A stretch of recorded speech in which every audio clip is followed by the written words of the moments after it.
Қалада эпизоотикалық ахуалдың қалыпты болуына аса қауіпті ауруларға қарсы алдын алу шараларының уақытында және сапалы өткізу тікелей байланысты. Теміртау қаласы мен Ақтау кентіндегі малдардың дені жеке меншікте.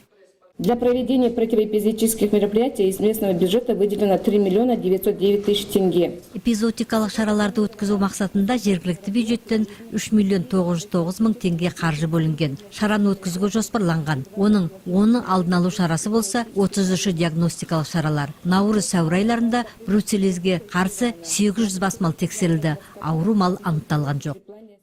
Малдарды құтыру, сібір жарасы, тұмау мен өзге де ауруларға қарсы көктемге егу жұмыстары толық орындалған. Мал ұстайтын тұрғындарға оны сатып алу мен малды ұстаудың міндеттері жайлы жүзге тарта ескерту парақшалары таратылды.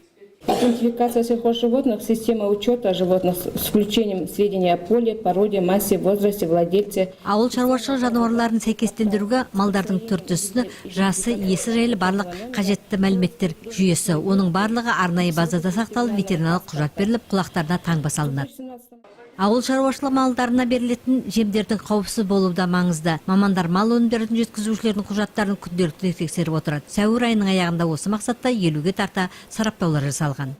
Специалистами КГБ регулярно проводится работа по проведению в порядок территории скотомогильника. Қала аумағында 2007 жылдан бері мал қорымы бар. Мамандар мал қорымы аумағын талапқа сай жасау бағытында жұмыстар жасап келеді. Мал өлекселерін жағатын пеште жұмыс жасайды. Қалада қаңғыбас иттерді аулауға да арнайы жергілікті бюджеттен қаржы қаралған. Осы мақсатта жергілікті бюджеттен 2 миллион 769 мың теңге қаралған. 24 сәуірге осы қаржының 1 миллион 73 мыңы игеріліп, 300 бас ит ауланған. Теміртау қаласының ветеринария бөлімі тұрғындарға 5 түрлі мемлекеттік қызмет көрсетеді. Оның екеуін қалалық ветеринария станциясы меншігінде. Жылдың басынан 300-ге тарта қызмет көрсетілген. Бұл бағыттағы жұмыстар үнемі бақылауда тұр. Көктемге эпизоотикалық жұмыстарды маусымның 20-сында аяқтау жоспарланған.